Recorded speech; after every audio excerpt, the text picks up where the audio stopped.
I will say this, man. I will absolutely say this. If you want an introduction to what a corrupted hierarchy looks like, go to Agape. I promise you will not get a better education.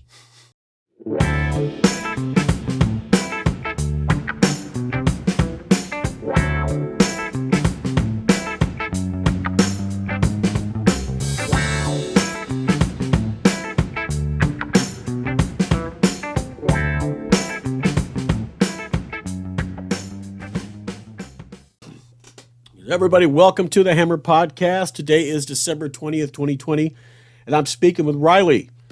Take two. Take two, yes. Riley went to the Agape Boys Ranch from 2013 to 2015. He's going to tell his story today. And, of course, we have the great Jay Frazier. How you doing? Yes, sir. All right. Hey, nice. Not all that stuff, but you call, I show up. Thanks for being on. Appreciate it. So, Riley, go ahead. Floor is yours, my friend. First of all, guys, thanks for having me. Jason, really appreciate what you've been doing with the podcast.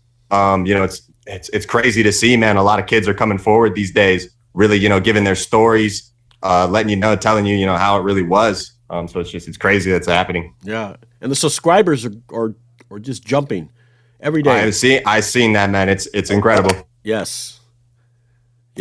But nah, man, back to basics. Let me tell you about my high school. Let me tell you how it was. So where should I start, man? How did I get sent to Agape? Yes. So freshman year of high school, I'd never had a criminal record, never been arrested before, but I had pretty much dropped out of school, stopped playing on the football team, just, wasn't taking anything seriously at all. And parents just, had enough of me, just were looking to get me out of the house. And I honestly, man, I couldn't really blame them. I was a pretty disrespectful kid, but I would never go out of my way to be openly evil, if you know what I'm saying. Okay. So I ended up getting sent there, man. My dad tricked me. He showed me a brochure, bunch of kids riding on ATVs and stuff. And he was like, we're going to go check out the school, and pretty much lied to me the entire time of the conversation. And, I wasn't really psyched. But I was just like, all right, man, screw it. Let's go check it out. Let's see what it's about. We took a plane to the Kansas City International Airport. And then from there, I think it was a 2.5, 3-hour drive to the school. Sounds about right. Yeah. And I'm trying to remember who was on my intake. Definitely Julio. I think it was 2 other captains in a red shirt. Jason, what's the policy on names? First name only. Okay, so Jacob. And if you don't know the first name, just say their last name. You can do last name, yeah, as long as it's not full government. Yeah, no full names. Let's just go with the last names. So this kid Anderson, I think he was 16 at the time, so he was a red shirt, and he was actually my guide. And I had a smooth intake, didn't get restrained. They're going through the whole BS about behave, we'll give you a soda. Scott, man, oh shoot, I just messed up already. That's okay. Okay, I'm so used to saying that guy's first and last name when we speak about him. Everybody knows that, cuck.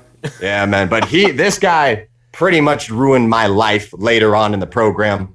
But I will get to that. But just during the intake, it just was a real dick to me. I don't know if he read my file and was just like, oh, this is the worst kid I've ever seen in my life. But just was really mean to me, man. Was just saying that I was going to be there till I was 18 and shit. And I just didn't know how to take it. My dad was, sitting right next to me at the table, before he got up and left. I gave him my cell phone, gave him all the stuff, all my possessions that were really valuable, so the kids wouldn't try to go through it and ransack my shit. But I digress, man. I just, I had a relatively smooth intake. I went down to the intake room to get my head shaved, got my clothes, then went through all my stuff that my dad had bought me that I guess the school allowed, but that, all got taken away. And I never really saw that bag again. Honestly, don't really know what happened to it. Don't know where it went. In the attic till you leave. Dude, even when I left, they were just like, oh yeah, there's nothing in the attic. Yeah. Exactly. It was crazy. They took your attic. What I remember most about the intake, man, was the head shaving. And it just hurt really bad. Julio just did not care. Yeah, dude, just incredible pain. So that gets taken care of. I get prayed up. He's like, I'm gonna pray for like Riley. We're gonna pray for you. I hope you do well in the program and stuff. And I was like, all right, whatever. And so yeah, man. And we get to the dorm floor because when I got to Agape, I should have mentioned that it was like 9 o'clock, 10 o'clock at night. And the first thing, man, was it stunk. It stunk really bad. I remember all 120 kids just grouped into one big ass dorm room, and I was like, what is this? Oh, it's so spooky. Most of that back on just dark memory of that place. It's that fucking bunk bed basement, man. And just, oh my gosh, man! All those kids in there, middle of the night. Some of them were like talking or crying in their sleep, like. Yeah, man. And the thing is, when you got a bunch of kids, bunk beds, big old gigantic place, they're all snoring and farting and everything. That's what I was about to say. Horrible. Yeah, I had to deal with it that night, and I put the sheet over my head and just tried to sleep as best as I could, but I really couldn't. And the next day when we all woke up, Jay, I'm pretty sure you're familiar with Leo. He was the guy who came in and was just like, gentlemen, it's 6 a.m. And I just remember seeing this guy. Yeah, he was so big, man. He was so fat. And that was a trend at this school. Everyone was huge. I didn't understand it. Because they didn't have to ever fucking bust a sweat doing any work. We did it all. Nutrition was just not a thing to him, man. But the Bible actually does say, bodily exercise profiteth as little, or whatever the old English is. Don't be glutton, right? Don't be greedy. Why are you overeating so much? That's not very Christ-like. Yeah, man. With everybody. Right. It was so bad, man. But anyway, this guy is, screaming at the top of his lungs. He's on the microphone, gentlemen, do. And I'm just staring at this guy like, dude, this cannot be happening. I did not just wake up in this place. At like 5, 6 a.m. every day. Yeah, it was, oh my gosh. And, after that happened, my aunt, Anderson, showed me how to make my bed. We went through the steps. We ended up getting down to the shower bay, stood at attention for what seemed like ever. But in reality, it was like 10 minutes. But this guy, man, this Leo guy is just going off, and like, he's just, I don't know, he's just talking about nothing. Like, honestly, he's just like yelling at like nothing. Yeah. And a whole lot of nothing fucking rants that go on. Exactly. It was just, oh my gosh, dude. Like, the memories are just coming back. Yeah. No, but hey, while we're glazing over some of these staff members, that one staff member, everyone knows him. Name rhymes with Todd Smith, real common name. Everyone knows him. Looks like a grown ass like fat troll with like glasses.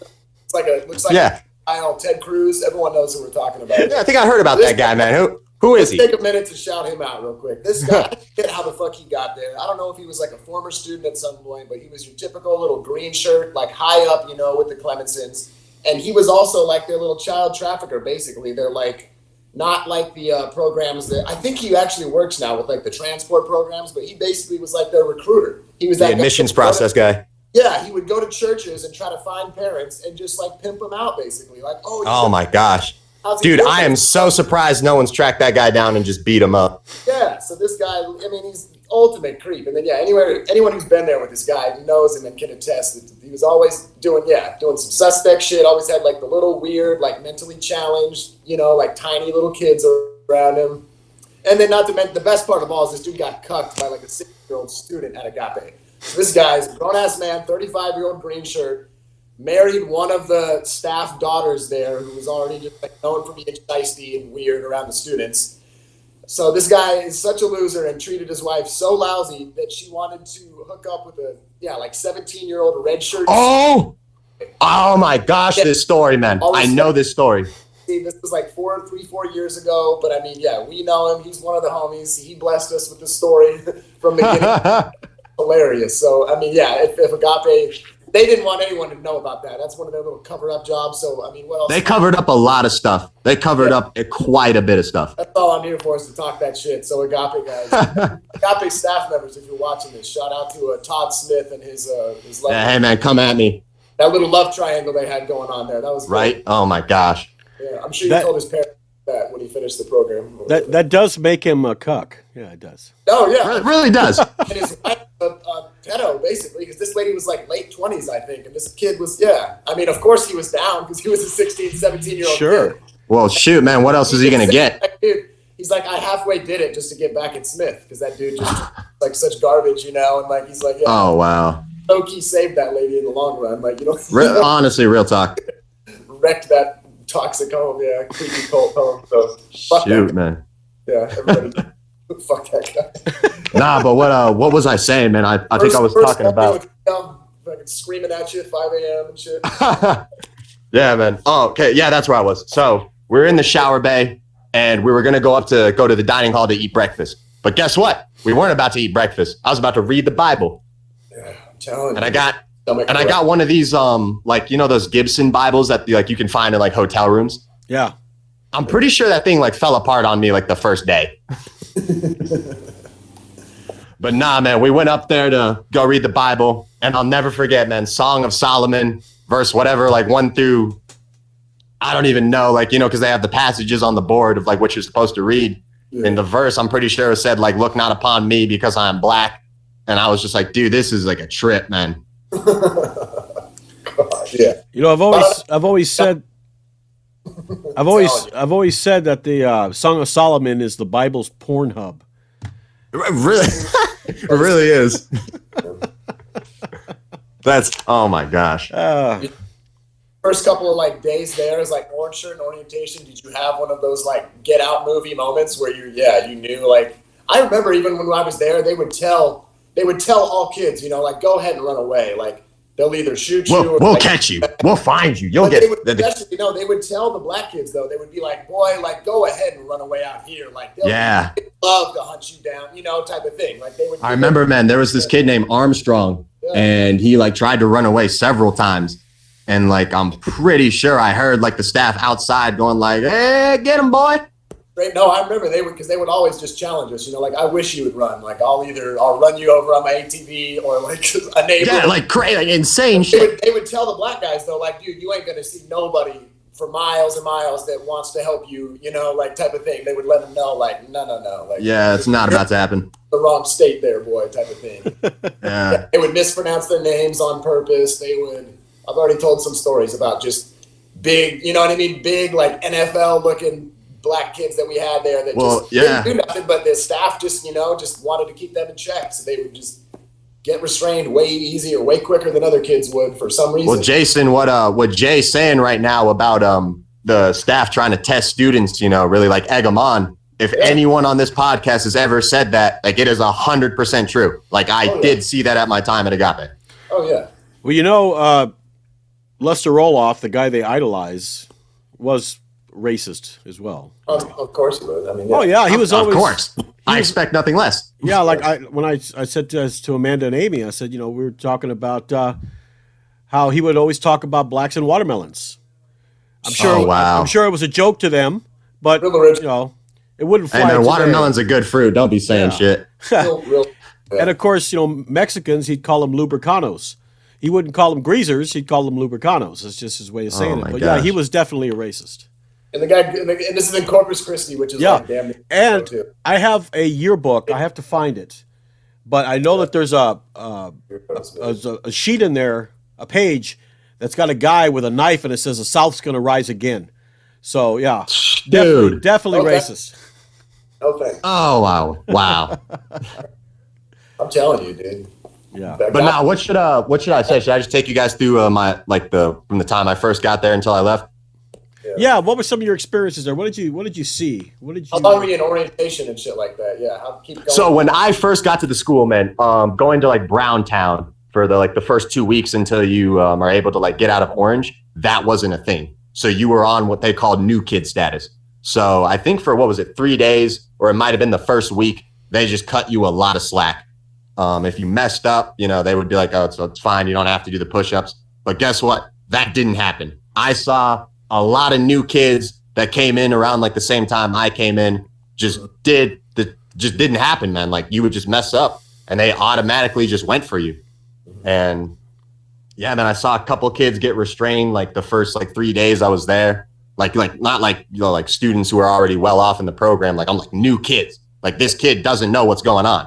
But they just 20 push-ups, and they're like, "You're refusing," and drag them off. It's like, I don't think they even mentioned push-ups, man. I think this kid would like step out of line and they would be like, "Yo, what are you doing?" And he'd be like, "What? Like, I don't know what to do." They'll find something, yeah. They would. Basically, if you, depending on like your energy when you showed up, if they could tell like, oh, you're big and bad, you think you don't need to listen to this Jesus stuff, whatever, they will make sure you get tormented extra hard those first 2 weeks until you're like, exactly. And so I can have some milk with my breakfast or whatever. Hey, and of course, you had to eat those succulent, decadent, delicious peanut butter sandwiches. And yeah. So I was gonna say this, man. My when we finished Bible reading and we finally got to the first meal, it was I think it was a Monday, so we had pancakes, and this kid goes up to get his pancake, and as soon as that syrup hit his tooth, man, like he had so many cavities. That's like the one thing I remember about this. He just dropped. Like it just was on the ground screaming, man. And like Dumar walks over, like very slow, just like letting the kid get in as much pain as humanly possible before he even like touches him. And then, goes over to him. And he's like, "Well, that's what happens when, take care of your teeth, buddy." Jeez, that's it. Now just like wiggle on the floor. And I'm pretty sure that kid like got in trouble, man. He like got in trouble for like making a scene. I was like, dude, like if you have a cavity and like chocolate hits that are like whatever, like that is serious pain. Oh yeah. Dude, we would get sick, get no medical attention. Yeah, just throw some yellow spray on it. Hall with a barf bag, and if you happen to like not make it in the bag or to the bathroom and you yak on the floor, you're getting like yelled at, push-ups, and you're cleaning up that barf and probably like getting deprived of something the next meal, because they're like, "Oh, well, you don't need Kool-Aid or whatever, you don't need like you're good." Well, look, man, there was this one kid that sharded himself in school. This is like when I was like in the program and I became a Burgundy, and he like didn't want to tell anybody. And so I watched this. Yeah, dude, I watched this like this brown liquid roll off of this kid's like jeans, and he's just sitting there, and I'm like, I'm waiting. Years old, pissing our pants in there, like 3 hours at church, right after. Where it's the last time we're gonna eat for like 12 hours, so we're stuffing ourselves. But then, yeah, we'd get 2 or 3 like controlled bathroom breaks a day, where it's pretty much exactly. We didn't have. It sounds like people have like free reign of like the bath, like free roam to go to the bathroom nowadays. We did not. It was like 150 of us, and basically, yeah, maybe like once like around every mealtime, so maybe 2 or 3 times per day. Well, I was waiting for this kid to move. I was waiting for him to like get up. 50 of us in there in like 10 minutes. So I mean, literally, like you're going to the same stall that like 12 kids just took a shit in. You know what I mean? And Wow. 3 minutes, like get out, like. Yeah, they were always worried that you were beaten off, man. We were always holding a piss or sharpening church or just like it was so unhealthy. Like we're growing kids, you know what I mean? We're trying to eat and grow and whatever. And like if we have to take a leak before like 5 a.m. when we wake up, like we get in trouble. We have to stand on the wall the next day. Like what the fuck is that? The punishments like that existed, man, and I never understood them. Kids are having growth spurts and shit. Like they need to go to the bathroom and like eat a little bit extra if they, I feel you, man. It's a step up from a concentration camp, dude. The way they're them and working them straight up. No offense to obviously, I'm not. Yeah, people weren't getting gas there, but I'm telling you, like these kids got treated like nothing while I was there, like nothing, dirt. And to think that their parents pay like $40K a year for that, it's absolute robbery. Dude. Yeah, man, it is ludicrous. Let me get back to my story though, real quick. Tangent. So I was in an orange shirt for I think like a week before I moved up to yellow. And I remember, I don't think I was up for a promotion, but Jackson like looked at me and I was standing in line and he was just like, "Okay, yeah, you can go over to that one." And that's like how I pretty much got promoted. And like the same thing happened from yellow to gray shirt where I was like just sitting in line and he was like, yeah, you can get promoted. And he would just like move me to a different line. And then the next day, I'd wake up with the shirt colors. But the first 3 days that I was there, man, it just felt like we were always getting punished. I just remember we were always in quiet time, no talking. You don't understand why, because there's like a million rules that you haven't. Well, the thing that pissed me off the most was that this was told to me that this was an individual program. I was sent here to get my life right, but that was not what was happening. So by each day, I was getting more and more pissed off because I was like, okay, where's this money going to? Because we're talking about private school, man, and I'm in Bob Barker clothing. Like no. Where's the counselor? Where's my therapist or my? Oh my dude, that counselor. Dude. There with this other guy that Gabe was talking about. Was he there? Is that the What's that? He didn't have nothing when so that's That's It was the counselor guy, man. He was this older guy. It was a Hartman or something like that. He was like in his 70s. And I kid you not, dude, this guy came with like 4 dialogue options and then he pretty much ran out. Yeah. Go to Bible college, stop wearing shorts, stop listening to rap, and whatever else. Stop. Like, honestly, man, you really couldn't go to this guy and be like, hey, man, like my life legitimately sucks. Can you help me? Because he's just going to spit you scripture. Yeah. Don't make out before marriage, like nothing. Like just it was just the worst advice ever. Honestly, it was not going to get you anywhere. And there's no. I'm guessing there's some loophole where like being a pastor or like a youth pastor gives you, makes you some like licensed counselor. But I mean, there was no counselor or therapist that like our parents thought we would have available to us there. There is what, man? Because all these guys go to places like Hiles Anderson College and stuff, and they don't really teach you anything there. So they're kind of just spitting out these diplomas and being like, all right, you're on the boat for Christ. Get out there. That place is getting exposed as an absolute kook house too, just full of abusive, just weirdo dictators that abuse people and sexually. It's unbelievable. Yeah. They would always talk about Hiles Anderson like it was the fucking Supreme Court of just end all what you know what I mean? And it's And the thing is, some of them don't even have those qualifications. They just basically, I accepted Jesus. Oh, come on in, brother. Yeah, that's it. Staff member at Agape, your only other option for them was to go to Hiles Anderson, or else like you're just a piece of shit. It's like, get out of here, dude. All 160 of us are going to go be preachers now and get degrees. Yeah, you know what, man? Get out of here. The exit process from Agape versus the intake was just 10 times worse, man. Because like these 17-year-old kids, they just get out into society with no skills like at all. Yeah. And you worked in sink side, okay, go scrub dishes. You worked in kitchen help. All right, go get a job at Chipotle, It just teaches you how to be a doormat, if nothing else. Yeah. But nah, man, let me get back to my story real quick. Okay. So, where was I? So I became a yellow shirt, and there wasn't really any kids that like I would say try to mess with me. When I was like 14, 15, when I got sent there, I was already like 6'3". So I didn't really like get bullied like a lot of the other like orange shirt kids that were like there. The orientation quick. You got out of orange shirt and all that pretty smoothly. Pretty smoothly, man. But oh shit, I'm sorry, guys. I'm trying to think. There's so many memories. No, you're good. Off the top of your head, what's like some of the worst shit you remember seeing there, bro? We can get right to So a lot of like my abuse, I would say, came like in psychological form. So, I was never really getting restrained. I never got restrained at Agape, but it was always my thing was like, okay, how am I going to get up out of here? And I had a conversation with Graves when I became like a sergeant and I was trying to get my red shirts.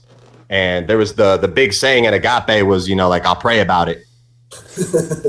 Yeah. And there you go. It's all settled. It's all settled. Yeah, exactly. We're good. That was easy. Yeah. And I remember because I was trying to apply for red shirt rank, and he was like, you're not ready and like all this stuff, but he wasn't really saying that to me. He was like he was trying to like give me this like Bible story and then like hope that I get the lesson. You know what I'm saying? Yeah. And I remember walking out of his office, just like, honestly, man, I was about to cry because I was just like, dude, how are we going to get up out of here? There's no way to win. And like now that you're out, see how it's just a cult, and that's just part of their process, though. They will do anything. They will make up any narrative about you haven't had the heart change, or you know what I mean, whatever, to keep you there longer because it's a monthly check, man. And unlike a 17-year-old kid, as a 15-year-old, I'm facing 4 years until I turn 18, or however long it is. And that shit feels like 10, dude. I was there. That shit to this day felt like I'd never done time before. I don't know, I don't really know how to like make the days go by faster. I'm new to this system. Oh yeah. I lived in Iraq for fucking 8 months, and that shit felt like a short little stay, 30-day vacation compared to 1 year at Agape. I swear, bro, to this day. Like I was just talking about that with a couple other guys too, and they're like, bro, my 2 years felt like 10. Like there's something about just the mundane and just the total depravity to where the time would move so goddamn slow, and all you do is just the day you can finally leave. But it's so far away. Even when you're like 16, 17. God, they convince you sometimes that you're going to have to stay there till after you're 18. Some guys do, man. You know what, man? So back to kind of the story. I didn't see free time until like I think like my first month into the program, and that wasn't like my fault. I didn't do anything wrong. The student body was just always messing up. So like on Friday something would happen, and it would be like, okay, you guys lost free time for the weekend. And so with that being said, my introduction to Agape really got off the wrong foot as far as the place like impressing me. Yeah. I don't know anybody that showed up and was like, this is impressive. Yeah, I think we all. Here too, shit's like fucked up. You're like, damn, yeah. You know what I'm saying? But but for like paying like $40,000, I at least had like a slight bit of hope. I was like, there's probably something to do. Right. Yeah. Now you realize like, oh boy, yeah. But when I was a gray shirt, that's kind of when life, I would say, started getting really hard. I saw kids just get thrown out of rooms for just what seemed like talking back. Just, not even like fighting, just being like, like, hey, like, I don't agree with this. And the staff being like, what? Like, are you trying to step up to me? All it takes. And Julio was pretty much the one that like initiated all the beef, I would say. He sounds like some weirdo, like, yeah. Anything gang, man, this guy just seemed to flock to. Some little chump, God, worked as a CO or something. So then, yeah, come and think, yeah, he's, in jail, whatever, if he actually worked with prisoners and all that, there was rules before he like beat somebody up or tase them or whatever, like other guys. Exactly. But this guy would just grab you. Playground for this guy because he's just a violent, repressed weirdo. And then there, he can do whatever he wants to these kids. He can just tell a kid to do something absolutely unreasonable, and the kid can say no. And then now he's justified to throw that kid across the room on some tile or some shit. And he likes to grab men's balls. Grabbing balls, ripping like what the fuck, dude? This is the dean of students. Anyway, you know what I mean? This is the guy, yeah, like in the closest contact with your sons, like fucking weirdo, dude. Yeah, he was such a strange guy, man. I knew he was on something. Whether that was steroids, whether that was literally this guy is like smoking crack and we just don't know about it. Oh, yeah. But he was on something that just made him, like, that bodybuilder at like the gyms that's just like, like a douchebag. Like that's just what he was. With his little chubby manlet. I've seen pictures of him, dude. He's not even like I can see how he's scary looking at kids there, but yeah. Yeah. Bodybuilder, wrestling coach talk. I'm like, you pretty man. So as a gray shirt, I'm trying to do my best to move up in the program. I'm doing my paces. I'm sucking up to the program. I'm not sucking up to staff, but you know what I'm saying? I'm doing what I can to get by and try to get some freedom on me. And I remember I got promoted to Burgundy, and that was kind of the turning point. That's when I thought things in the program were looking up. And my whole goal was to get rank so that I could change the life for the student body. I wanted to be one of these guys that was in like a position of power among the students. And, I was going to try to get us like more free time. I was going to try to get like, the kids more soda. So I was 100% like team student. And when I was at the school, like during 2014, the kids that would suck up to the staff members, they just wouldn't last long, like quite frankly. And I mean, you could do that. Like you could snitch on a kid and get a soda, but I promise you we're going to catch you later in the shower bay. Yeah. I want to say it was like 50-50 when I was there. There was like about 50% just committed to like do right club, just always trying to earn rank. And then, there was the other 50 of us that were just always trying to fight staff in the smallest way. And then it created little wars amongst kids too, and yeah, it's just funny. Well, we respected the staff just because we knew that they could make our life like a living hell, but it was definitely like we don't really fuck with you, and you guys don't really fuck with us. I think we said it and stuff for sure. Yeah, gotta find a little way you can't fight back in there. Yeah, so I had two buddies when I was at my time at Agape, and those kids ended up going Burgundy, red shirt, doing like well in the program. They never gave me a kid that was like out of control that like you just couldn't control. But the messed up thing about that was that if your buddy was just a kid that was just like, you know what, I'm not going to listen. Like I'm literally just not going to do anything you guys tell me to do. It made you look bad. So like you were responsible for another mentally ill kid. And I don't care what anyone says, man. None of these kids should be telling other kids what to do. No. Like you're like, no, like, I'm sorry. Because we're like troubled and don't know boundaries and rules. It's like all of a sudden we're like another kid's wellness is in our hands pretty much, and we it's like, look, man, if Agape has to exist, every kid there should be a Burgundy. Yeah, something like, or they're just something.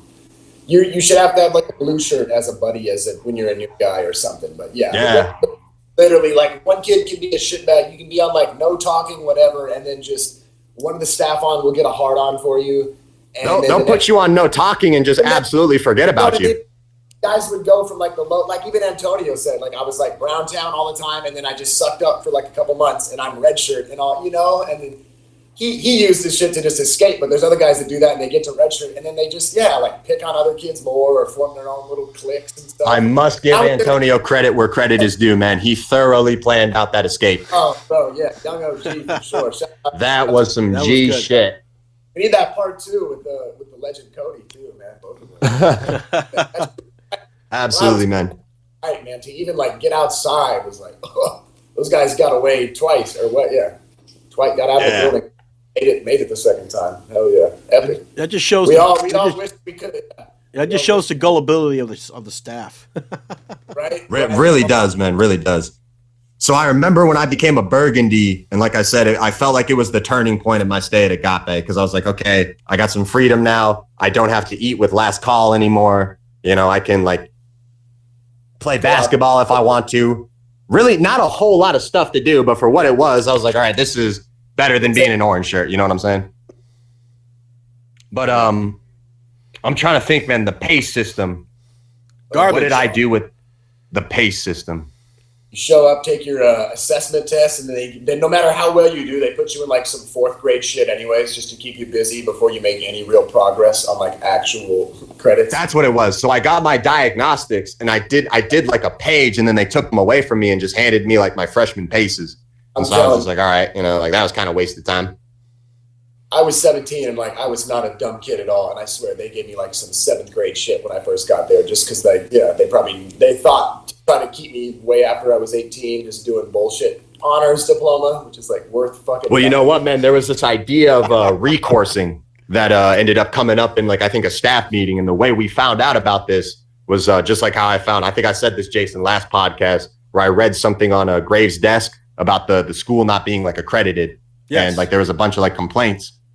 But there was this idea that was also going around that I found out called recoursing, where like if you graduated and you were like a 16-year-old like Asian kid, they would make you redo all the paces that you didn't get 100% on. But I don't think that ever came into effect. But that was like the next step. Like I don't know if they're doing that right now. They would do a lot of just fuck shit like that while I was there. Just if a kid. But it makes sense from like a money perspective if you're just trying to get a kid to stay there as long as possible. Yeah. If they thought you were just doing them too fast, they would either just like decide that you're cheating, or that you need to be on a work crew more, or that you need to like help tutor another student more, which means you can't do your own schoolwork. Like it's all just a scheme to stretch you out for as long as they can. Like it's nothing. They don't give a shit about your college, how much you're prepping for college or whatever. They're not trying to teach you. Those places don't teach you anything, dude. No. And the thing is, I went on the website for that ACE program. It is unaccredited. It's unaccredited. Yeah. They won't transfer, and of course, let's rape the parents out of more money. If you pay money, you might get it accredited. Maybe. What? Yes. Oh, I know. Nah. My diploma from there. Yeah, go to the ACE website. They have one. It shows you all the. I believe you. It's just that's such BS, man. Yeah, you got to pay. Yeah, and you might or might not get it accredited. I mean, that's just ridiculous. Oh my gosh. It's not prepping you for anything. No. I'm telling you. Like you guys talked about in the other episode, it's a comic book with like Jesus. It really is. Yeah. It really is a comic book. And if you don't, you can know all the math or all the social studies, whatever, like dinosaurs lived with Jesus or whatever. And then still, if you don't memorize Psalms 119, verse whatever, you fail the whole thing and you have to read back it. It's such a hunk of absolute shit. It's a money scheme is what it is, man. That's all it is. And then they decide you were cheating and they rip them up, and then your parents have to pay for that too. And then that's longer that you have to stay there to redo. It's insane. I think what it was, guys, is the fact that this PACE program was meant for kids to be homeschooled on all the way to graduation. I don't think they meant for it to be like, okay, you get to the 10th grade or 11th grade, then you stop and go to a public school. I don't think they, they didn't. Yeah. They weren't very good at vetting things out and thinking about. They really weren't. Yeah. Yeah. They really weren't. So the time I would say from me being a burgundy until I got my sergeants was like the best time I think I had at Agape. I was coming up through the ranks. I was earning the respect of staff members to a certain degree. Even the ones that like Brother Julio, the ones that were like evil, I was like kind of in favor with them. I ended up saving a kid, man, from running away. Actually, it was the middle of like January, and I was on a work crew with this dude. We were like working with the horses. I think it was Brother Wholesome. And I see out of the corner of my eye, there was this kid that was like running across the field. And I thought it was like Brother Terry or someone. I was like, nah, like, it's probably just like an adult. Yeah. But then I looked a little bit closer and it was this kid, and he was like one of the new kids. So I got there, and it was like, yeah, man, it was like a month. And then like he got there. But this kid is just like booking it across the field. And so I like turn around, and Brother Olson, the person we're supposed to be with, he's like off in the barn doing something. And we knew that he wasn't going to come back for a minute. So I literally start running after this kid, and I grabbed them, and I was like, hey man, like I will not snitch on you. Like you just come back with me, but like you cannot run in this weather. Like you are going to die. And yeah, I remember he was wearing his like orange shoes. He was wearing these like brown scrub pants, and he was like with his like sweater, his like yellow sweater, no gloves or anything. I don't even think the kid was wearing socks. But yeah, man, we snuck him back into the dining hall. All was good. No one ever found out. And that's like what I wanted to build my reputation off of. I wanted to be a person of the people. I didn't want to sell kids out to staff members. I knew the steak dinner didn't exist. Right. And let me tell you something real quick. Going back just a little bit before you continue, Riley. I heard something about Julio saying something that he was ex-La M or Mexican Mafia or whatever. Yeah. Let me tell you something. I knew some Aryan brothers, and I knew some Mexican Mafia guys. And if he's an ex-member of La M, he's a okay? You cannot get out of that. Go ahead. Yeah, you can't get out of La M. The only way to get out is dying. That's it. What a fucking moron, man. Yeah. He claimed a lot of stuff, man. I definitely think it was because scare tactics. He was just trying to scare a bunch of kids. But honestly, with all the stuff he said, like I legitimately question whether or not this guy was like a pathological liar. But one thing though, if you even lie and say you're with La M, that's also a death sentence. You're done. You're done. You know what I mean? You can't say stuff like that. Exactly. That will get you killed. So you can't do whatever they fucking want with these kids and like believe it and eat it up, or else. Well, it's like Doug and Lorenzo. He said that he was part of the NYPD one time, whatever. He's just so full of shit, man. That guy's so full of shit. Sold below Rich Porter and fucking Escobar and everybody else. Yeah, man. So I saved this. We snuck this kid back into the dining hall. Yeah. Everything was all good. We go back. It's around lunchtime, so we all just go get lunch. And I told the kid, I was like, hey, man, if anyone asks you like why you're wet or something, just say like a staff member restrained you in like the snow. And I was like, all right. Always a passable excuse, right? But yeah, man. So I did like the bare minimum of paces to get by so that I wouldn't end up on study hall. So it looked like on paper I was like doing really good. But like honestly, like I didn't really give a fuck, man. I just don't want to go there. You know what I'm saying? Sure. And I remember the day that I got promoted to my sergeant's, man, like the entire student body was like really happy. And Scott was like, oh shit, I just did it again. I just said his whole name. That's all right. Go ahead. Smith was in the dining hall, like as I'm getting promoted. And so he's kind of watching the thing from a distance. And he's like seeing, all the kids are like, did you hear, Riley got his sergeants, like the program's about to change. And I just remember, man, it went downhill from there. I think I had my sergeants for like a week, and then I got demoted all the way back to like yellow shirt. Oh man. What? And the reason I got demoted was Smith called me in the office, and he was like, I know you're cheating on your paces. And at this time, I legitimately wasn't cheating on my paces. Like I was actually doing the schoolwork. I didn't have access at that time to like things like the red pen, green pen, or, like sneaking into like the staff school to change my like scores and stuff. So I was actually like playing by the book, and this guy, man, just like made like I'm gonna go ahead and say it. He made up a story to like Brother Altar, got me demoted, and shoot, man, I didn't have to go to Browntown or anything, but that's like when I gave up on the program. That's when I was like, okay, fuck this place. Like, we need to get up out of here. He did it with no proof at all. Dude, just like, He thought you were cute. He wanted you to cut his wife, so he got mad. well, you know what? I was talking to my mom, and my mom was like giving me like really good conversation. She was like, you're doing so well. We might think about transferring you to like a normal boarding school, or even thinking about you coming back home. That's and like, I think, man, yeah, the staff just like relayed that back to him or whatever. And like Smith just saw that like I was doing well, and like, yeah, man, I'm gonna say it, like he took me down. Yeah. Yep. They don't want you to get better and then go home and be with your family like a normal kid should. They want you to stay there for fucking ever because you're a paycheck. That's all they care about. They don't care about these kids fucking. That's right.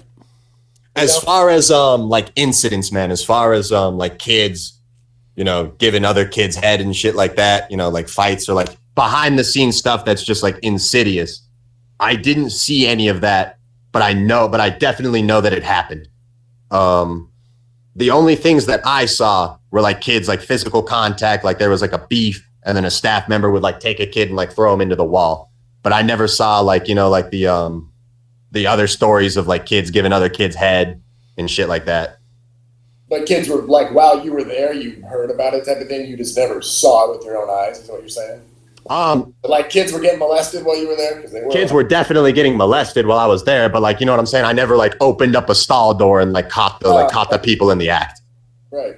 But just exactly, other people saw some shit. Well, actually, I take that back, man. I saw this one black kid walk out of the bathrooms in the shower bay, and then this other kid, it was like this like 13-year-old kid. His name was Bradney, and he had like pretty exaggerated lips, and I saw this like saliva like drip from his mouth, and I was like, no way. Yeah. But absolutely, man, stuff like that took place at Agape. It happened. Staff tried to sweep it under the rug as best as they could. Tell the parents about that on your phone call about how the kid's doing in the program. Tell them that he got molested in a bathroom stall. I straight up told my mom about the stuff, man. Like, yeah, they were always like, we're gonna end your phone call and shit like that. And if you try to say anything bad about the place, but I would just tell her, I'd be like, hey, mom, a kid reportedly, sucked another kid's dick. So, this is what's happening at Agape. Fucking nut house, dude. It's a fucking nut house. It's a straight up kiddie prison and torture camp. There was this one kid named there, man. His name was Seymour. And he was like he was gay, but he was like legitimately a scary person. Like I was scared of this kid along with me and like several other students. You know what he did, man? He pushed Brother Hartman down the stairs, like the old counselor guy. Merry Christmas again. Merry Christmas, man. But nah, man, he pushed this guy down the stairs. This kid ended up getting kicked out. I guess like SWAT or something came to get him, because like when I remember looking out the window and there was these these trucks, man. It like, what was it? It was like Missouri Police Force or something. I can't remember exactly what it was called. But then that kid, they grabbed him and he just wasn't around anymore. Yeah, real hush hush, huh? Yeah. I know that some of James Griffey sent me the financial information for the Agape boarding school, and I know a lot of these parents, if they try to take the kids out early, I guess they got to pay some sort of fee or something. Yeah, there's like this $3,000 fee or whatever. But like $3,500. Right. Pay that. But it says right here, it says if a parent withdraws a student before the contract is up, or the student is withdrawn for financial reasons, there will be a $3,500 termination fee. Okay. Now it says if they're expelled for non-financial reasons, then the fee does not apply. So what? Yes, that's what it says. But the expulsion is completely their discretion. So right. If Agape expels a student for non-financial reasons, then the fee does not apply. So if any kid out there who's at Agape, they can't watch this. Right. Well, if the parents watch it, with your son on the phone, do something that's going to get him expelled. Or if Parents you're the will have to pay. take them out and don't pay that bullshit ass $3,500 to Yeah. get your own back. Hey, contracts. Tell you what, man. Contracts. We contract. were, yeah. Tell you what, man. We were there, and we were making this like bomb. It was a combination of like urine, like fecal matter, spaghetti from Wednesday, like pancakes, like syrup and stuff. And our plan was we were going to explode it on Clemenson's table, but we just weren't really. Yeah, man. We weren't sure how we were going to do it. But I'm telling you, like, if you crack the seal just a little bit, because we let this thing sit in the janitor closet for like 3 months until the plastic bottle like literally started to deteriorate. And we were like, I'm telling you, man, you crack the seal, like people from like 500 feet away would like smell it. So we were like, okay, like it's ready. Throw it at Clemenson just one time for the culture. We were so that the original plan was we were gonna throw it, but then we were like, wait a minute, they have the whipped cream canisters in the kitchen, so we need to get like the CO2 cartridges, and we need to figure out a way to like blow, like we're trying to blow this thing up. We're trying to get it to like spray on as many people as possible. Yeah. But then Jackson ended up finding it, and he took down this like mop that was blocking it from being seen. And he like he's looking at the bottle and he's just like, oh my God.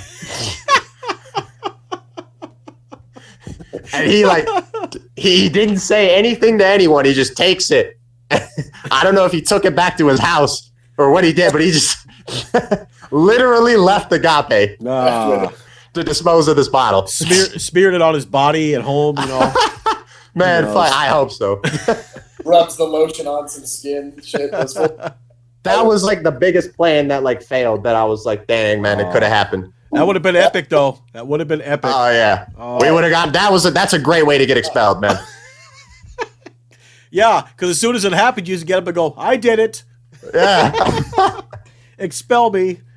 Well, you know what? I was actually worried that they were going to throw it back at us. I was like, okay, if it explodes, like I'm really not trying to get hit with this shit.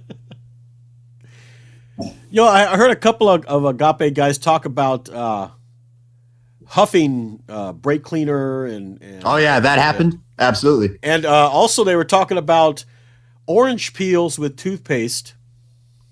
Oh yeah, that's a classic. We were doing that back in 06, 07, man. To like duplicate like a psilocybin trip. Yes.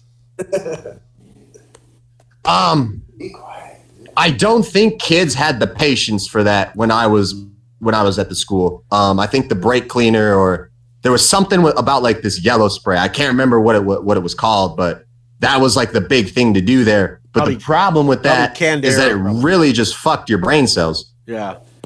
That canned air is pretty bad too. Oh yeah. But I remember when I got weed snuck into Agape, man. This was like 3 months before I left. And that pretty much like broke down everything about like the religion. Like I was like, okay, this is entirely bullshit. That was like really what like put the nail in the coffin, I would say. And I've noticed that like you said that some of the stuff that happened way back in the day is not happening now. It kind of seems like Agape is trying to kind of clean up their image a little bit. You know what I mean? I don't know, man. What does that mean? What was happening back in the day that's not happening today? Well, it means it's too late. But question, yeah. It seems like most of it, honestly, yeah. Because I used to hear these kids like the staff really would talk about the old Agape, but I'm like, okay, what's the difference between getting slammed and like getting slammed back then? You know what I'm saying? Because like kids are still out here getting their arms broken, so like fuck that. It's just shit getting drawn out for like longer or like whatever. I mean, James Griffey got his head smashed in. You know what I mean? Point blank, guys from 30 years ago and guys from 3 years ago were getting beat up still for no reason or really small, dumb reasons. You know what I mean? There's no reason to get thrashed like some of these guys were. Food deprivation, sleep deprivation, water deprivation is still a thing. Forced church, forced Bible reading. You get treated shittier until you get saved by Jesus, even though they deny this shit. They definitely will just hound you and get on you and like call you out all the time. Like, you're not saved. You're not like, it's all right. Maybe I'm wrong. Maybe I'm wrong. What Jay just said, man. I mean, all that happened when I was there. Yeah, no, it doesn't sound like much has changed. You know, like there was different, like extreme shit for each era, depending on like who was there, who was in charge of shit. But I really got to take up the state on the church thing, man, because I really don't think you should introduce kids to religion because, like, kids just don't understand what the fuck the world is. Don't force them to it. 2 hours of force. And a lot of the sermons that they used to preach, man, about the end of the world, really put like psychological fear into people. Dude, they were preaching about like you're not supposed to do biracial marriage and stuff like that. Like, yeah, I remember they didn't want the races to intermingle. They would straight up just say like churchy inbred Missouri fucking stuff, and because it's just us students and then like they're 20 like weirdo neighbors or family members, you know what I mean, in this church. So it was just dude. But I'm just saying, man, the psychological aspect of Agape, the church, like I'm telling you, really fucked a lot of kids up. It's crazy too, because our parents would come on visits, and then you have to like still go to church when you're on your visit with your parents, and they would sit in on these things, and even like my mom fell asleep in the service. Oh yeah, my mom literally fell asleep at the Sunday service. They know that it's nuts too. They're like, man, that shit was pretty like fire breathing though. I was like, hey, wake up! You gotta watch this shit. I gotta watch this. Pay attention. Like, this is not normal. This is fucking some kooky cult shit. Exactly. Like, oh my God. The thing with the race mixing, it wouldn't surprise me if you walked into Clemenson's room and he had a big old swastika on the wall. You know what? I wouldn't be surprised if I walked in and he just had like 10 Asian women. all their fucking, like old cult leaders, they base all their, roll off and shit. They're all just these, I remember walking through that guy's house, man. He had a big ass new flat screen TV. He had, the Coke sitting on ice and crap, and I was like, dang, man, where'd you get all this stuff? Straight up. No, they have properties all over the place too, dude. They're rich. They're raking in like $5 million a year in tuition from these kids' parents. And the thing is, when it comes to soda, Lester Roloff didn't like soda. It was a sin to be drinking that stuff because it destroys your temple. But yet here they are.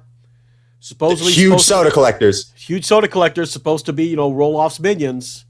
She does. She has this creepy like over the top like Coke collection in the main office. I think everybody remembers that shit. We tried to get a variety of drinks. Am I tripping, or did she have like a bird aviary like made out of an old like dresser or some shit, like an old armoire? You know what I'm talking about? She might. Honestly, I'd have to see. That thing in the office, I swear, she had a whole bunch of this weird, creepy old lady shit like that. A lot of weird like mementos. Yeah. But we, like I said, we tried to get like a variety of drinks at Agape, so we wouldn't just have to drink soda if like we got our merits. I tried to get like Arizona iced tea, like Gatorades and stuff like that. And Graves just was like, we're just gonna serve Coke. I was gonna say soda was so rare when we were there, dude. Like we did not. I remember even being stoked to get Kool-Aid every once in a while. Like well, that's what I'm saying, man. Like it definitely was rare. Like if you wanted a soda, you had to stack up. I think it was like 500 merits, but like. That was the problem also was like there was no variety like because kids would want to put in the work, but then they just didn't want to drink soda. Yeah. Like that's just the alpha and omega fucking reward system is a fucking I know. Like really though, it's that pathetic. And why I will say this, man. I will absolutely say this. If you want an introduction to what a corrupted hierarchy looks like, go to Agape. I promise you will not get a better education. Yeah. Good. That's a good statement right there. Honestly, like it's all about just power and just shitting on the person below you, and you need to be more like me because that's why you're not in my like. It's so fucked up. But these people, I give Agape credit, man, for like opening up my eyes to like what like a corrupted hierarchy system looks like. Because now, like when I'm at jobs or when I'm in places, like I can look for these kind of things. Yeah. No, it made me a jaded ass person too. Almost like, over the top where I'm like, anybody who like poses as some authority figure, I'm like, get away from me. Yeah, man. Yeah, absolutely. Be more like me. Heard that one a few times. Like, no thanks, man. Like, I'll just figure it out. I'll just trial and error on my own. Like, I don't need to follow any guy or roll off whatever the fuck. Get out of here. Oh yeah, that's another thing, man. So we had like a big like walkathon that we would do like every year. And we'd have to like write our like friends and family letters and shit.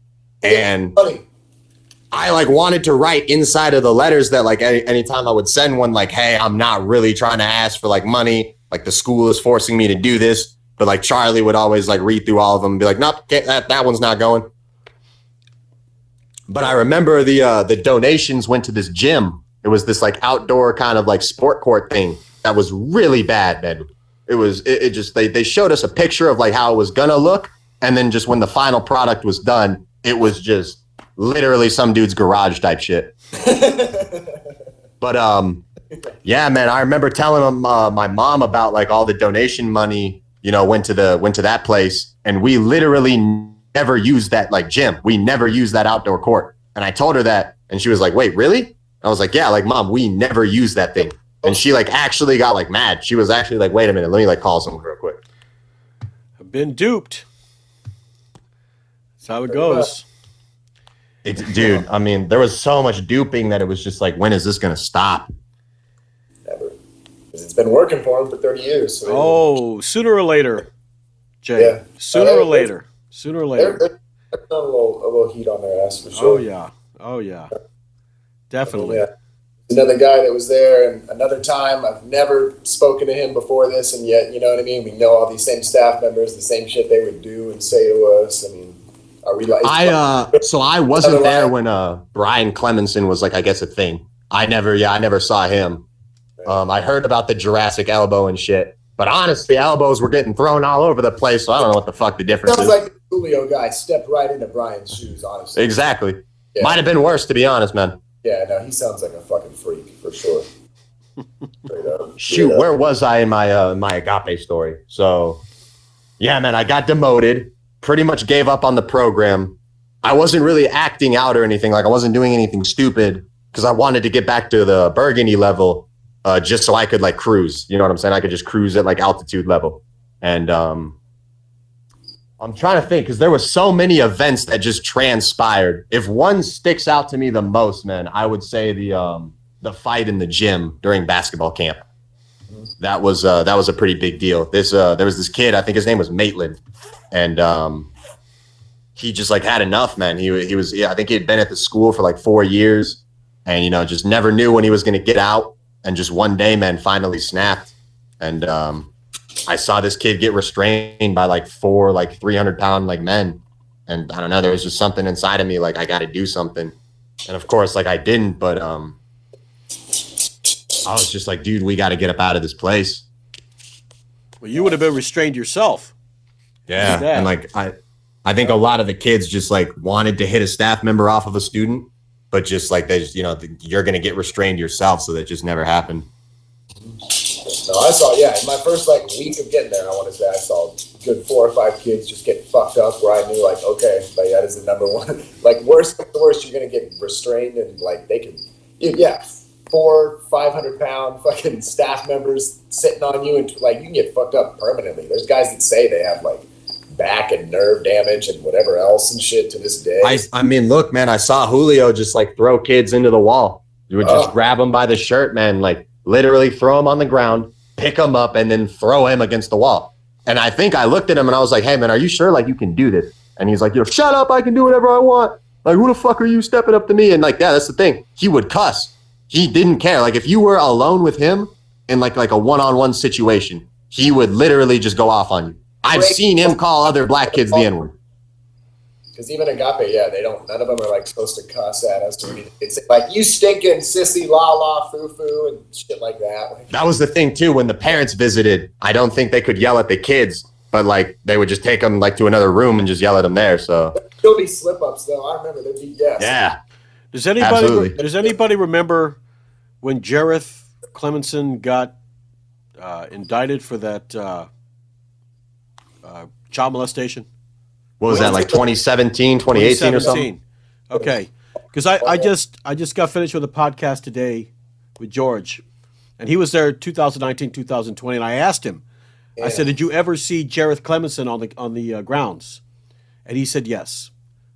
So still there, fucking freak. if he's still there on that campus as a registered sex offender, convicted around kids, Like he's there like right now. Yeah, well, when he was there, he was there at the beginning of 2020. That's when he left. So Okay. but even if he did see him there, he's not supposed to be around children, for one thing. You know, my. yeah. I'm just trying to think, man. That family literally has like millionaires in it, and then there's just the other side where it's this like people like Jareth who are like molesting kids, Brian who's throwing kids in the wall, and it just doesn't make sense. And the thing is,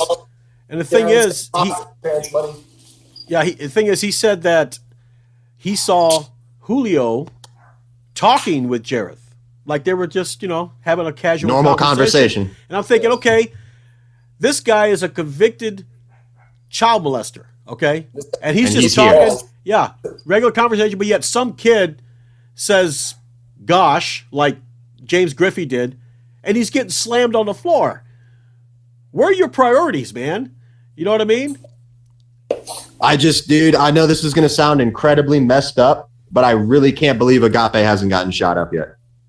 Like, if any school that's like on these Parkland and places, Columbine, I can't believe Agape is just not on that list. From all the kids, they've just, there's been kids that have just gone through there and just have been like, scarred for life. Like, I cannot believe no one's come back and just done it. No, there was kids there was kids that, I'm thinking everyone was probably there with a kid or two that had like school shooter vibes type of thing to where, I know what you're saying. Surprised. I was there with several kids that had that vibe, man. Like, it was no joke. There was this one kid named Sires, man. I swear to God, I was like, dude, like, I had a nightmare about him. He like came back to the school and like shut the place up. And I was like, if anyone's going to come back, it's going to be that kid. Yeah, I'm telling you. It's still early. Still early. Yeah. You never know, though. Yeah, you never know. It is still early. Yeah. I mean, look, I don't wish death upon anyone. I don't wish it happens, but I'm just very surprised that like it just hasn't happened, I guess. Well, I mean, like you said, we don't wish death on anybody, but if it does happen, well, I guess they got what was coming to them. Yeah, shit. I'm not gonna cry over it. I'm not gonna lose any sleep over it. Just right. So, but so I got back up to the level of Burgundy, and like I said, I was pretty much just cruising at altitude level. And then this is where the red pens, the green pens, and some of the more like mischievous stuff kind of started to come around. And I'm gonna tell you right now, the red pen was my best friend. That is how I did paces. That is how I got through that schoolwork. And using a green pen, the one that like staff would sign off on for the paces, that was very sketchy. If you were going to use one of those, you were risking total like atomic annihilation. Like, you would get reset in the program. If you were a senior, you're going back to freshman, you're a brown shirt, like, good luck. But the red pen, like, I always just kept one hidden, and I would always, go up to the score station or just be at my desk, like try to steal something like a score sheet, and I would just do my schoolwork that way. Did I learn anything at all? Absolutely not, man. How to finesse, really. How to finesse, talk quiet without moving your lips. And it's crazy because like towards my time towards like my end time at the program, I was walking into the kitchen, like grabbing food and shit, like grabbing sodas and stuff whenever I wanted to. Yeah. Staff weren't really like telling me like what to do. And it's just like, in my time, I would have never thought it would have happened. Like, I was like, dude, I'm just going to be at this place. It's going to suck. And then I'm just going to get out and be scarred for the rest of my life. So you had good times there, huh? You liked it? Nah, Jay, it was terrible. Okay. Even when I was like 18 and shit, they wouldn't, I barely was ever allowed to get like tea or coffee or soda or whatever. I was going to say, though, I remember even getting to the point, I learned how to fucking sleep with my eyes like half open, in church. You had to like have the Bible held in front of you. Oh, shoot, man. Have that shit hovering and be like this pretty much. And have my eyes open just enough, I guess, where I blended in with the crowd. Well, I know that sleeping in church on Sunday was next to impossible because Graves would just sit up there and scope out from like, and try to find who's ever like sitting in the audience. But sleeping in chapel, like during the weekdays, that was a thing. But if Altar caught you slipping, he absolutely flamed you. And no looking at the girls. No looking at the girls. That was a huge thing. You got caught staring, you were finished. Did you have girls come in for church from the other girls' homes or whatever? Yes, the Wings of Faith, man. That one girl, Jay, that hit you up, her real name's Maxine. I think she was a student there from... Oh, got you. Right. The YouTube, got you. Yeah, from like 2000 and I think it was like 16 to whenever like she was there. But they would come in, Those girls were so freaky looking, man. I just got to say it, just like right off the bat. Like they were dressing them and just how miserable they looked, right? Oh my gosh. I was like, dude, thank God I'm not a female. I still have some of those images of just, seeing them walking out in their single file lines just like us. And I'm like, oh, man. And that's kind of how I met this girl, man. I wanted to know more about what the program was like over there. So I just, asked around and I was like, okay, who are students that are like, that went there that are on Facebook and stuff. And that's how like we linked up. Making too much noise. I was trying to get them to quiet down. Yeah, they say the dogs start looking like their masters after a while. Look at that. Think so, right? Look at that. Definitely. What is that? A bulldog? Boston Terrier. Oh, yeah, Boston Terrier. Yeah, right. I got 2 of those and a Staffordshire. So, did you guys ever get a chance to even go out and see the animals? No. No. When I was there, that's about it. I don't remember petting the zebra. I don't really remember working with any of the llamas. The only time you would really get to see the animals, which were like the horses, were if you were going to clean up the shit. Yeah, I was gonna say that's the closest interaction I got to them. And now I'm pretty sure, man, all of that stuff was just for the looks. Oh yeah, I never rode a horse. I never spent any quality time with no animals. We literally would just scoop their shit. And it was funny too. You'd be inside like the emu pen, and those things are mean. Like they'll run down on you and chase. But you're also not allowed to run too. So it'd be this weird. You'd have to. It's so strange. Remember, and then they'll just like let you still get like pecked or attacked, and like I don't. No way to win. Basically, is the point I made. There really wasn't. Like I said, man, like I was at private school. My parents were paying $40,000 a year, and I was wearing fucking Bob Barker clothing. Yeah. To live, dude, to have even less. Yeah. In prison, you get more phone calls, and you can get a conjugal leaving. You know what I mean? Get you some booty time in prison. Like, couldn't even make eye contact with a female. And look, man, I'd never been to prison. I've never been to jail, but I know one thing for certain: jail does not wrap up your food, put it in the fridge, and then keeps bringing it out to you because you won't eat it. I know that for sure doesn't happen.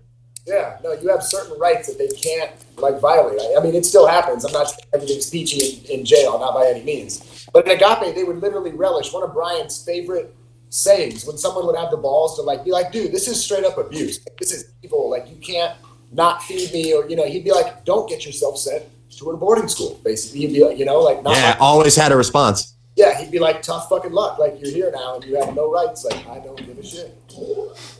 Oh, quiet. See, look at even my dogs get upset. people motherfucking, man. No one likes them. As soon as I say Brian Clemenson, they're freaking out too. Right. Oh, fuck that guy. Yeah. I'm telling you, man, that guy just loves beating up 14-year-olds and younger. Right. Has some weird homoerotic thing for like handsome older teenagers. Like he's a weirdo, dude. I mean, look, as far as my problems and like what I went to Agape with, the issues that I had, none of that got solved. I didn't get the help that I needed. I really didn't. And it wasn't there. It wasn't available. Like, what was that for, right? Like your parents. Yeah. All right. You end up staying there like 3 years? How long? What's up? How long did you end up staying there in total? Like a year and some change. Okay, so it wasn't like the full, like till you're 18 and whatever, but yeah.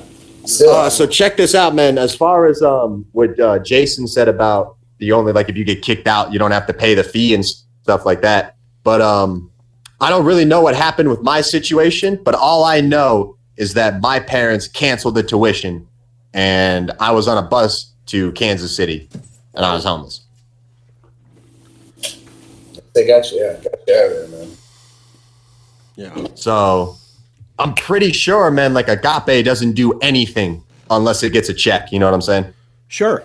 So That's parents, if they see this and you're thinking about yanking your kid out, but you're scared of some fee, don't pay that bullshit ass fee. Let them take you to court over that 35. Yeah, like I don't think they would actually take you to court, but all I can say, look, man, in my situation, my parents canceled the tuition and they told me get the fuck out right now. Sure. Yeah, they're like, exactly. We're not getting money to like feed your bum ass anymore with donations or whatever. Right. So And the thing is, $3,500, that's small claims court stuff.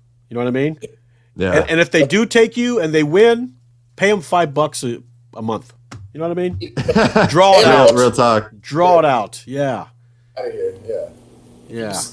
But properties all over, mansions and log cabins, and jet skis and boats and RVs and all kinds of shit. But that's the thing with the Baptists or religious people. Yeah, the thing with religious people, like what they're doing, it's like the anti-abortionists. You know what I mean? They say, hey, you can't abort a kid. You can't abort a kid as soon as the kid's born. Okay, well, you're on your own, kid. Exactly. So it's the same thing with Agape. They get you there, they sap all the money out of your parents, and then when they throw you out, oh, you're homeless? Oh, well, that's not our problem. You're done. You're an adult. You're 18 now. Pretty much. I just remember getting on the bus to go to the city, legitimately not knowing whether or not I was going to die. Because I was like, I don't know where the fuck I'm going. Scary, man. Yeah. For sure. It's scary getting out of there. That place does not prepare you for nothing besides Hiles Anderson or being a green shirt. I'm trying to think, man. What else do you guys want to know? Funky ass fucking daughters or whatever. Fuck out of here. Yeah. I'm trying to think, man. What else do you guys want to know? Became staff members and then, from Cali and everything too. Guys know I'm married a fucking staff daughter. Like, Wow. That's God's call for you, huh? All right, bro. I think because I think I got to edit out the other one, but that cuck, what's his name? Rhymes with Todd Smith. Yes. Yeah. Yeah. What about that guy? Yeah. What about his? Shout out to him and his wife, his old ex-wife now, I guess Anna was. Ex-wife now. Yeah, no, that's why they got divorced, because he got cucked by this fucking Captain Red Shirt or whatever, who was a minor. That was so awesome. He's one of the homies. Was all about it. Great. That was awesome, man. Hey, look, I would have never done her, but for what it was worth, man. No, we've all told him, like, bro, thanks for your service. Oh, yeah. Oh, he jumped on the grenade for everybody, huh? Exactly. Yeah, you took one for the team. Why was she chunky and ugly or what? You could definitely see the beard. She's really? Like the 5 o'clock shadow, like absolutely. Yeah, not a good looking woman at all. She's a sub-5. But you know what? Hey, shout out to that kid. I don't know if I blame him because that kid was there for like 4 years. Ooh. So he had not seen a woman in a minute. So I think he just honestly took whatever he could get. Wrecked a staff member's home like that and then just left for the boot camp or Marines or whatever, yes. Right? give that kid the biggest bottle of Chardonnay. Really wanted to make sure that got in there because I think staff members make fake accounts and come watch our shit now and comment. So it's like, yeah, tell us more about the Scott Smith and Anna story. That's great. Any old staff member or co-signing parent wants to hop in the comments about that one, please. We'd love to talk about it. I remember, can I say his last name? It was Harmon, that the kid that ended up doing that. But he was, he was a cool kid. Was like me, played for team student over team staff. That was the ultimate way to literally fuck the staff, right? Exactly. But yeah, he was like me, man. He pretty much, I think he ended up cheating and he got caught, ended up getting like reset or something. So he was like a captain, I'm pretty sure, and like went back to like being like a burgundy. I don't think they put him all the way back to orange shirt. But it was, just was like me, gave up on the program too, and shit, man, fuck the staff wife. Classic. I hope he got her. Stuff. Agape legend right there. Agape folklore. Yes. Maybe we could get him on the show sometime, man. Young OG right there. Oh man, that would be. I don't think he gives a shit. Yeah, I think he's about to get out the service and stuff actually too. Oh, is he? Yeah. Get the story straight from the legend's mouth. Oh yeah. Just ask. Yeah, told us in the homies group. I mean, come on. These are staff wives. They don't shave. Come on now. Oh yeah. Come on. Yeah. No, yeah. Back to when I got weed snuck into Agape, man. Yes. I remember I got some platinum cookies, and I wasn't considering the THC break that because I didn't smoke, for like a good 6 months. So we're in the back field before we're about to go to chapel. So we ended up going into the bathroom. It was me and like 3 other kids, but then the other staff member, his name was Rarick. He ended up walking in on us, and he was like, hey, what are you guys all doing in here? But he didn't see us. He didn't see me with the blunt. So we like put it away. What was it, like the backfield or like recess time ends, and we're all like making our way to like chapel. And there was like a good, I would say 30 minutes of this, like, it was like dead time. Like a student did something, And so we were all kind of just sitting around, and the kids, like all the other kids that didn't go outside, were in the dining hall, and then we were still like kind of outside. So we snuck around back. It was like behind like Mam's house, like in this like bush somewhere. I can't remember like the layout of Agape, but we ended up getting zooted just right behind this bush, man. And we're just walking to chapel fried as like an egg. Man. And I remember going to church, and what was it? It was the story about the kid that gets like eaten by a bear because he made fun of the one guy for being bald. Yeah, Elijah. And that was insane. Like that in that whole like sermon, we were just laughing so hard. It is, man. It's all laughable there. Their whole program, their whole friends, their whole culture there. You ain't shit unless you join the cult. But it was so perfect how it happened, because like he completed the story and we all just started laughing so hard, because it was basically what I heard was, yeah, this kid made fun of this bald guy, and then the bald guy sent a bear to go eat him, and I was like, that's fucking ridiculous. And being fried, that made it even more laughable. Oh my gosh, man. Like that, like I said, that's when the religious aspect pretty much like got like closed. You know, I was just like, okay, this is all just mind control. This is all bullshit. I now understand the simulation. Yes, it's mind control, because brainwashing requires intelligence. And I don't think there's any intelligence with these people. So yes, it is mind control. Morons, man. A whole bunch of fucking morons. We're going to be dead and in jail and this and that within like 6 months, and then here we are, a bunch of us, you know what I mean, still out here, still getting it. So yeah, always told us that we were gonna like end up like getting killed, man, but never really gave us any solutions on how to get better. Yeah, exactly. Covering up shit and fucking getting whatever, splitting up churches and ruining families and stealing money and lying and whatever else. Eat shit, all of them. All the ones that watch this and whatever else do. I'm trying to think, man, like what else can I tell you guys? But like, oh shoot, man, like it's like, look, it's a terrible school. I have no idea how it's still open. I'm really trying to think what we can do to like get it shut down, but I just don't want these people to pop up in a different state under a new name. They probably will, honestly, if they do manage to get shut down. They'll try for sure. You know they will, because they don't have nothing. No one to talk about life skills or anything. Like they can't do anything else but just these creepy boys' homes at this point. You know what I mean? They can't. There's no other way to make money. There's got to be some way that like you can like stop the clemesons from like opening up schools though. Like, I mean, like shoot, man, you about it that they're fucking freaks. That's what we're trying to do, right? Yeah. Well, the news is that Clemenson, the main guy's got cancer. That's why Brian took over. Taking over, so now we got to get rid of Brian. So he's done. You know, if he's in, kids are in trouble, man. Straight up. I'm amazed that Smith guy actually divorced his wife, because in the Baptist religion there is no such thing as divorce. That's right, huh? Yeah. Like on the campus that was supposed, some kid he was like giving push-ups to like a month of that shit probably ate him alive. Smith was an evil guy, man. And now he just works like for their transport service, or he's like their recruiter. But I'm pretty sure that broke up all kinds of shit. That's why it's like instant. The guy who did it, the homie, he's Agape Mount Rushmore type of shit. Well, I think they have an outside. I think they have an outside escort service doing it now. So I think they have an outside escort service doing it now, and not the staff members themselves. Yeah, they have subcontractor things where I'm sure like they split the little purse of whatever the transport fee is, you know. Yeah. Smith must be stopped. I repeat, Smith must be stopped. He's a freak, dude. Yeah, he's a weirdo. Chomo, my vibes. I watched him violate, bully, all kinds of lies. You know what, man? That guy needs weed the most. Like, if anybody on earth needs weed, it's definitely Smith. I'm still trying to picture his wife in my head with the facial hair. Yes.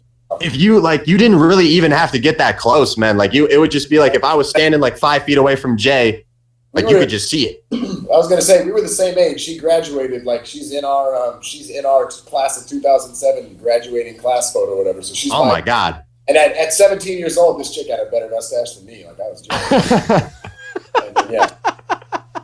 I'll tell you, Jason, it was bad, man. 17-year headshot kid. She was probably Hey, but like 20. You said though, 4 years, no pussy.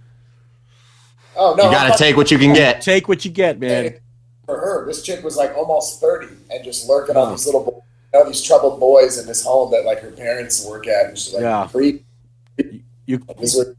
You close your eyes, you hold your breath, you hope for the best. You know what I mean? Oh yeah, any of us would have done some shit like that while we were there. You don't need me to go into any more detail about. Yeah, we know there, Jay. Throbbing balls and everything. Fucking the madam of the school could have got it. Her old 70-year-old ass. I don't give a shit. It was locked up. I don't know. I've seen pictures of her. We didn't have phones or internet, or we couldn't. Yeah, the best maybe someone could sneak in like a lingerie magazine from like a visit. Yeah, like we did not have nothing. So yeah, totally too. Like I said earlier, man, I really seriously disagree with Agape's like exit strategy for students. And I really do believe like it's criminal, man. They're sending these kids into the world that literally don't know how to use a computer. I mean, be honest, man. If you can't use a computer, what the fuck are you gonna do? Yeah. And they'll hold your credits straight like a ransom, whatever. They won't sign your diploma if they think you haven't stayed here long enough and had to change a heart for Jesus or whatever. First of all, Job Corps will literally hand you a GED. You might not even have to take a test. There and go do 2 more years of high school anyways, even though you're 18 and shit like that. They'll set you back if they feel like it. If you piss them off, if you don't get down with their program enough, like your best interest in mind. They don't. Yeah. I can't believe it, man. This is a place that is clearly taking advantage of people, and it's just still there. Kids, the parents, the church goers, the believers, whatever you want to call them. Yeah. And I think it makes you think, man, like, what is it really going to take for us to like go and get Agape shut down? Like, how many people do we actually need to show up at the school and be like, hey, okay, we're done. Like, this is not going to happen anymore. It's just more and more people to come out and say, yeah, man, I was there. They violated me like that. Yep. We're all, yeah. It's this TikTok trend that we're just starting to take down Agape. That's their like defense letter, basically, right? It's like, it's just a media trend to slander us. No. All right. So Riley, I want to put this little snippet at the beginning. I want to ask you something. If when the parents watch this, okay, what would you say to them? If you were looking at them straight in the eye and they asked you, "Hey, what's Agape like? Do you think we should send our kids there?" What would you say to them? So just 2 things, man. First one, real quick. I don't think we take into consideration the amount of people that are legitimately trying to get rid of their children, and the people that are just like, if I were to tell them, hey, man, look, Agape is really not the right place for your kid. I was a student there. I'm now successful. I just, I don't think we take into consideration of the parents that are like, hey, man, I'm just trying to offload my kid. Like, I don't really give a fuck if the program's good or not. They just got remarried to somebody, maybe that's like the breadwinner, so that, you know what I mean? It comes down to like your kid or me type of thing. Like, there's so many of us that have that same story too. A lot of us. But Jason, to answer your question, man, if I'm talking to a parent that, has a good head on their shoulders, legitimately wants the best for their kids, look, man, I'm gonna tell them straight up, Agape is not the move. There's better places out there. First of all, you're not going to get the help. I mean, if you're talking about a parent that can't even call for a month, can't even see a kid for the first 4 months, that should be a red flag just right away. When are you going to fix your relationship when you're talking once a month? Or if the kid doesn't memorize his Bible verse, he can't talk for exactly. And yeah, man, for what you're paying for, you are not receiving the services that they are telling you they're going to get. And spend your $50K somewhere you can do somewhat. You can stretch that $50K. A couple of years of counseling and and it'd be cheaper probably. Whatever they want. Yeah, it's a couple trips to Disneyland where it'll make your kid like you more than fucking like that. If anything, I came out of Agape with more connections. I came out with a better understanding of not only what prison might look like, but what the street culture was.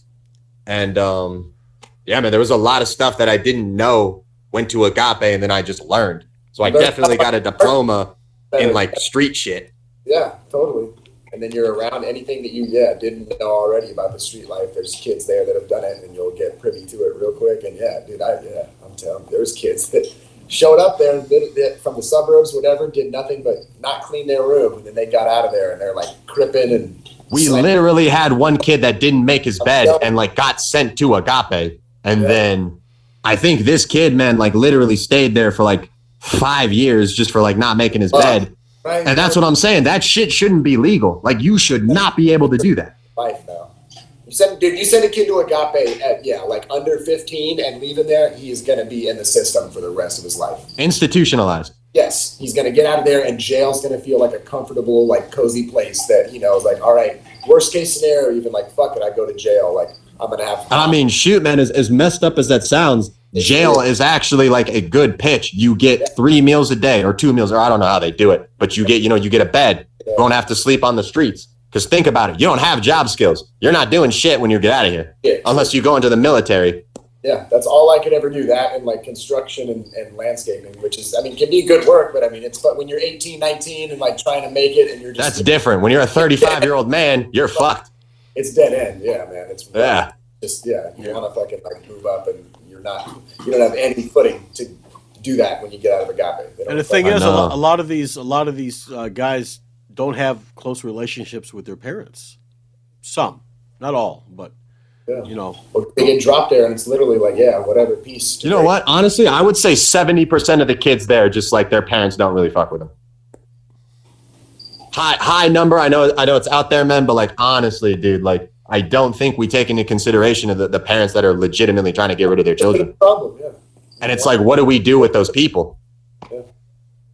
They get the free pass. That is, the parents get a lot of slack in the whole like Agape scheme because they're definitely very responsible and very complicit. I should say irresponsible. Any parent that just finally, is waking up and figuring out what goes on there should own up to the fact that it is just so irresponsible to put your kids in the care of these people that have no qualifications that you've met.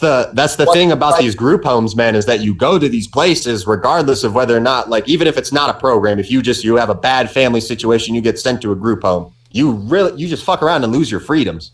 Like, honestly. Like, what are you paying for? Yeah, you're not paying for any, like, anything. Professional help, like, nothing, dude. Yeah. It's garbage. It's garbage. Keep your kids away. I almost didn't have like my government documents and stuff when I was homeless, man. When I was like going on the bus to Kansas City, I like had to like track down like staff members and be like, "Yo, where is my information?" before I left the school. Yeah, sucks. Glad you're home free now, though, man. What was your release date? What date did you crack the gates? Get out for good. It was when was it? It was like, okay, so 2014. It was like March or something like that of 2015 or something. Nice. Good 5 years you've been out now. And you doing pretty well now? So I'm 22 right now, man. I work at a factory. I was working somewhere else. Then the pandemic happened. Needed to make quick cash, if you know what I'm saying. Oh, for so, sure. Yeah, man, I'm kind of just working for Amazon right now. That's what's up, though. Things are good, man. Things are stable. Like, you're not, Yeah, things are stable right now, man. I must say, though, the first 2 years, or like the first year I got out of Agape, I was just so discombobulated. Wilding out. I was legitimately having suicidal thoughts because I was like, yo, I'm fucking useless in society. Like, I can't do anything. Hard to find an identity and shit. It took me longer than 2 years. It took a lot of us longer than 2 years. Some guys from my time are still out there trying to figure it out and shit. A lot of them, props, man. Keep your head up, chin high. They weren't right about you, you know what I mean? That's what I always say. I'm sure they told you all. You know what pisses me off, man, is that Agape claims success stories. So you could be an idiot in your 20s, and then when you're 32 and you start a business and that thing takes off, they'll be like, oh yeah, that kid went here. And I think we actually had a kid that was like that. He like was like this Asian kid who became a millionaire, and he like came back to Agape to tell them to like go fuck themselves. Like, you guys did not make me. That's great, yeah. There you go. Because I think what happened, they wrote a story about him, and like I guess he somehow, some way, he ended up like reading it, and he was like, no, I'm gonna go clear that up right now. That's great, yeah. Yeah. Good for him. Good for him. They'll milk the glory they can. Right. Not much. There's not much there for him. Nope, not at all. All right. Rambling. Yeah. So we could wrap this up. Yes, sir. Yep. Riley, thanks for coming on, man. Appreciate it. Yeah, I hope the podcast wasn't terrible, man. No, it wasn't actually. I learned a few more things. Like I tell James, I said, it's like every podcast is a certain piece of the puzzle. You know what I mean? It all puts together and makes a big picture. Yep. that history. Well, listen, man. I mean, if you guys could have me on again, like sometime in the future, I could, because I talked to that kid Cody on like a regular basis. So we could try to get him on the podcast if Jay wants to come back too. I didn't have weed this time, man, so it wasn't like that great. They're part of it, for sure. Always down. Are we talking about Valentino, the one who got the bearded woman? No, the kid that ran away with Antonio. Oh, okay. Got the bearded Oh man, I'd like to get that guy on. Yeah. Yeah, maybe we'll reach out to the homie that cucked Smith, see if he's down. You can get that story. That'd be great to put out there for the masses. Oh yeah. Oh yeah, man. Future plans. Yes. Feel free. Just contact me or contact Jay. Agape boys, live long. Yeah. So yeah, we can get you back on. That's not a problem. Sure. If you think of other things as well, if some more stuff comes to you, just like I said, get in contact with us and we'll schedule a time. Well, let me get all these kids out of my house, man, so they're not spilling juice on my camera and shit. All about the youth. Right? Just keep them away from boarding schools and they'll do better than our generation. Right? Yeah. Right? Agape. Okay. All right, so let me end the podcast and you guys stay on for a few seconds. All right. So I want to thank Riley for coming on. It was an interesting story. I mean, I'll tell you which one I like the best. Well, you probably already know. So, but it was very informative. Really appreciate it. Jay, thanks for being on. It's always a pleasure, man. Always a pleasure. Yeah. And yes, and like I said, I want to talk with James and see if we can get a podcast going on about the comments I've been getting. So exactly. All right. Yeah. So for the Hammer Podcast, I'm Jason. You take care of yourself. You take care of each other. Awesome. Yeah. You too, baby.